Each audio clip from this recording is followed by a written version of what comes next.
Coconuts are integrated into nearly every aspect of Hindu ritual life.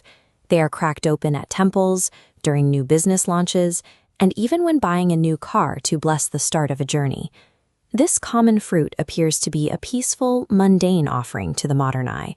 But beneath this quiet tradition lies an ancient history rooted in violence. The modern practice is a sanitized remnant of a much older and more visceral requirement. This history reaches back thousands of years before the modern era. In early antiquity, records suggest that appeasing the deities required a life, not a harvest. Early rituals were built around the sacrifice of animals, and in certain contexts, humans, to satisfy the demands of the gods. This raises a central question. How did a major religion move from literal bloodshed to the simple act of smashing a fruit? As societal values shifted, the ritual had to adapt to survive, necessitating a functional alternative that could satisfy ancient law without the violence. Ancient accounts credit the sage Brahmarshi Viswamitra with challenging these violent traditions. He sought a way to end the cruelty while respecting the mandatory nature of the sacrifice. His constraint was rigid. Ritual law dictated that a sacrifice must occur. He could not simply abolish the practice. He searched for a proxy, an object that could structurally mimic a living being, to meet the technical requirements of the ritual. Ending the bloodshed required a compromise that fulfilled the literal demands of the ritual while sparing the victim. He proposed the coconut. The fruit's features correspond to the human head with striking precision. The coarse outer husk mimics human hair.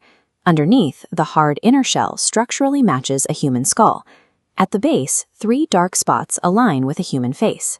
The ancient Vedas make no mention of offering coconuts. However, as social opposition to animal sacrifice grew over centuries, this botanical substitution was widely adopted across the subcontinent. The coconut was selected for its structural resemblance to a human head, functioning as a physical stand-in for decapitation. As the centuries passed, the physical substitution evolved into a psychological metaphor. The practitioner today is taught to mentally project their own self onto the coconut before it is offered.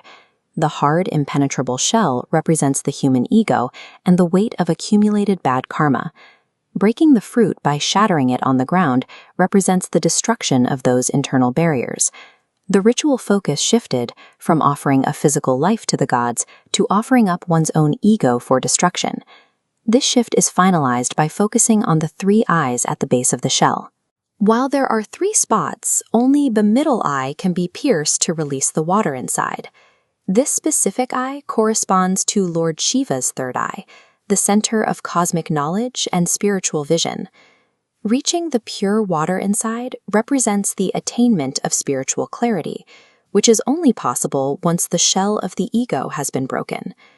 The evolution of the coconut shows that profound sacrifices no longer require the shedding of blood, but the breaking of our own internal resistance.